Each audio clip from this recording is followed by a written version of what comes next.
At 2017 League of Legends Worlds, Europe's Team Fnatic executed a breakneck comeback, recovering from a crushing 0-4 deficit, making it to the quarterfinals, and securing a healthy chunk of prize money, and cementing themselves as one of the best teams in the sport. Hey folks, I know I just said a bunch of esports stuff, and if you don't follow League, you probably don't know what any of that means, but I promise it's pretty cool, and here's why. League of Legends is indisputably one of the most complex games on the competitive scene today. To untrained eyes, it just looks like a bunch of numbers and colors and little dudes running around on the computer. But a pro player needs an astounding level of knowledge, intuition, skill, and decision making. In the case of Fnatic's 2017 comeback, they needed something more: mastery of their feelings. Damn. But before they could truly contend with the limits of endurance, self-esteem, and their belief in themselves, they had to play a bunch of League of Legends, and that's pretty hard too. To interface with League, there's a lot of information that you need to account for beyond what you can see on your screen. You need to know the abilities and details of more than 140 playable characters. You need to know 175 items that can be purchased from an in-game shop or built from components. You need to know the precise layout of the map. And you need a perfect understanding of the game's rules and systems. This deep knowledge affects every action you take. And on a higher level, understanding and manipulating this knowledge can be used to develop surprising strategies. League of Legends Worlds is the Super Bowl of real-time fantasy football chess warcraft, and Fnatic kicked it off with a loss to a team that turned the game's rules against them. Their opponent, Gigabyte Marines, leveraged some arcane game knowledge, drafted an unconventional lineup, and then instead of distributing their team's resources conventionally, dedicated all of their efforts to making one player very strong very early. This is like if the Houston Rockets secretly diverted their entire supply of Gatorade and power bars to James Harden, making him impossibly large and powerful, and then unleashing him on his foes. Or as actual League expert and caster Azael puts it, they were not expecting Levi to be level 6 on this Nocturne. They were not expecting him to have his ultimate. And so all of a sudden you're making this play that looks like a good play, and Levi comes in out of nowhere, he's level 6, he's able to pick up multiple kills and turn around a fight and put himself in a position to carry a game that Fnatic just wasn't expecting, because this is not something that anyone they practiced against would have done or anyone would have played like. It was a clever strategy, expert game knowledge. There's no other way to put it. Cheesing, I guess, is the term that a lot of people use, right? They lost that game because they got cheesed. Okay, yeah, you could also call it cheesing. Travis Gafford is a journalist who covers League for a living. It's just that they hadn't got their feet underneath them yet, and they needed that chance to just find really what they were capable of. Fnatic didn't get that chance because Gigabyte Marines manipulated the rules and turned the tables. Fnatic didn't see it coming, and the game was over before it even started. There's really no way to prepare for that kind of loss, but a player's ability to read and react are vital to staying alive.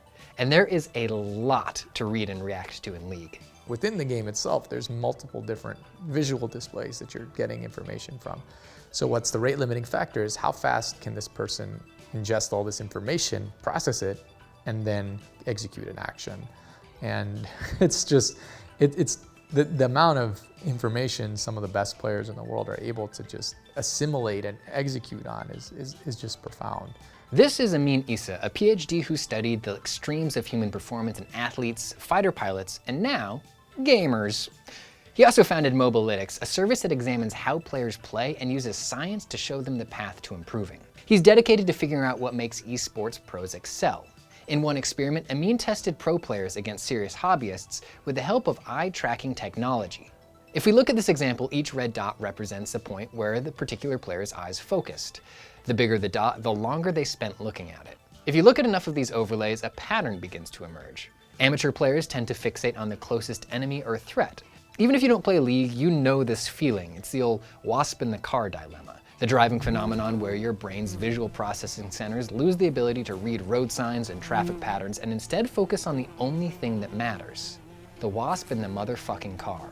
And while you or I may careen our Honda Fit into a fruit cart, pro players can see past the wasp.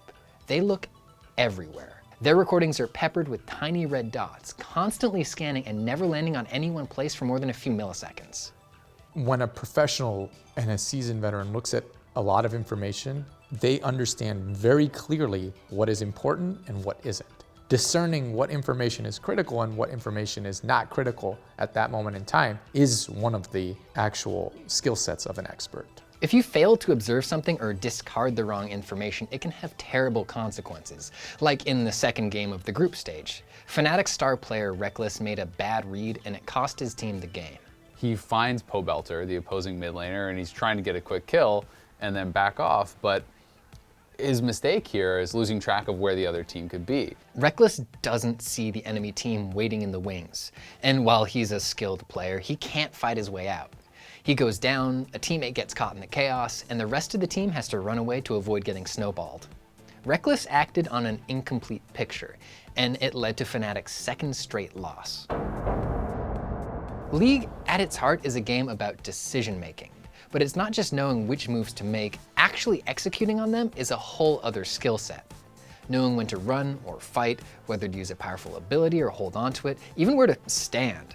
Everything is a decision that can affect the outcome of the game.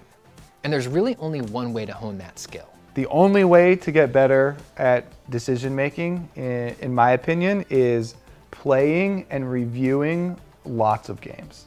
There is really no substitute, I feel like, for time spent in game. This is Sam Hartman-Kenzler, better known as Kobe. He's been playing League since the very beginning, and now he calls pro matches. When you're in a situation, and there's so many different things that will come up in League of Legends, and you experience that in game, then the next time when you're in a similar situation, you will react instantly, because you'll know what has happened before. You'll know the possible outcomes. Once you've made a decision, you need to be able to mechanically execute it. On a crowded screen, a player has to accurately click to select targets, control their own view, fire off the correct abilities, navigate menus. Your hands need to do what your brain tells them to do without a moment of hesitation. In League of Legends, there's kind of two parts to making a successful hold. It's making the right decision, and then it's performing that action in the correct way, right? Decision making, execution. And to really perform at the absolute level, you need both. It's not just about making the right decisions in the moment though. Much like chess or really any other professional sport, so much of League is about anticipating what your opponent is going to do next. You and I, we think of a game like, oh, this is what's happening now, but a player sees this entire geospatial area and they see all the ways a great player sees all the ways the game can play out. In their third and fourth matches, Fnatic just wasn't able to do that. They were handily outplayed by Longzhu, who seemed to always be a step ahead, dictating the pace of the game and constantly making decisions that kept Fnatic on their back foot. Now they were sitting at 0-4. If they had any hope of making it to the quarterfinals, they needed to win every single game from here on out. It's one of those situations where, all right, that's it, pack it up. You really had never seen a team make it out of groups with that kind of a start before. It's hard to have faith that you can win 4 games when you're still trying to win your first. But there's more than just money and sponsorship deals at stake. Remember, these players are representing their countries, their teams, and themselves. And they're doing it live in front of millions of players and fans around the world. The psychological pressure to perform in this scenario would be intense for anyone, but the terror of doing it in the wake of 4 consecutive failures is just incalculable. Most people who have played this game have experienced intense losing streaks where you play, you queue up for another game, you lose again, you keep losing. It feels like you start to question everything about the game that you're playing. Am I doing this right? You start to question, is the champion I'm playing wrong? All these things, this self-doubt creeps in. Let's be clear, every single player at the 2017 championships possessed the skills and knowledge we talked about earlier. But the thing that set Fnatic apart and that allowed them to shift their momentum and eventually pull out their first win was their ability to do all of that under extreme pressure. When things look their darkest, the best players find a way to stay positive. Most people would think that after you go 0-3, and especially when you then start your final day by losing again, that it's all over. But I actually had the opportunity to talk to Reckless at the end of that day, and it turned out that they were able to look back on the games they had lost and feel as though it was not that bad, that the games themselves were winnable in some ways. In their 5th match, Fnatic had another shot against Immortals. Fnatic held up under the pressure. Immortals didn't. They were retreating from an engagement with Fnatic, and in a split-second misplay, Immortals' Cody Sun teleported directly into the enemy team, punted a deadly opponent onto his vulnerable teammate, and then died. He tried a spin move, and a smash McDouble flew out of his pocket. And that one mistake gave Fnatic the momentum they needed. They capitalized and took the win. 1-4. In their next match against Gigabyte Marines, Fnatic leveraged their knowledge of the game and their opponents, banning out their strongest champions. They landed another win, 2-4. After that, they went head-to-head with Immortals for the third time. This time, they didn't have to bank on their competitors making catastrophic misplays. They adapted their strategy and banned out the tanky enemies that had previously undercut their own lineup. It worked, 3-4. And in a final tiebreaker against Gigabyte Marines, Fnatic showed one last time that they knew how to stand up under pressure when other teams couldn't. Gigabyte Marines misfired one of their most valuable ultimates 3 times. Fnatic played cleaner and smarter, and they won.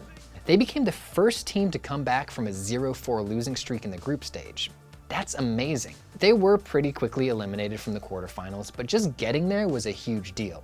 I think that any team that makes it past the group stage should be incredibly happy. Even being invited to Worlds, these are the best teams from all regions from around the world. And there are many teams, many players that have gone multiple years to Worlds and haven't been able to get out of the group stages. But to be able to win enough games to get out of a group stage, regardless of what the group draw gave you, is definitely an incredible feat.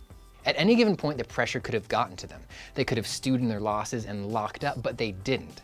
The world of professional league is full of high-stakes comebacks and underdogs. But Fnatic's story is great because it's not just about mechanics or strategy or skill. It's about people believing in themselves. They came as close to failure as a team possibly can and still found their way to a victory. You don't need to know the ins and outs of League to understand how difficult and how admirable that is.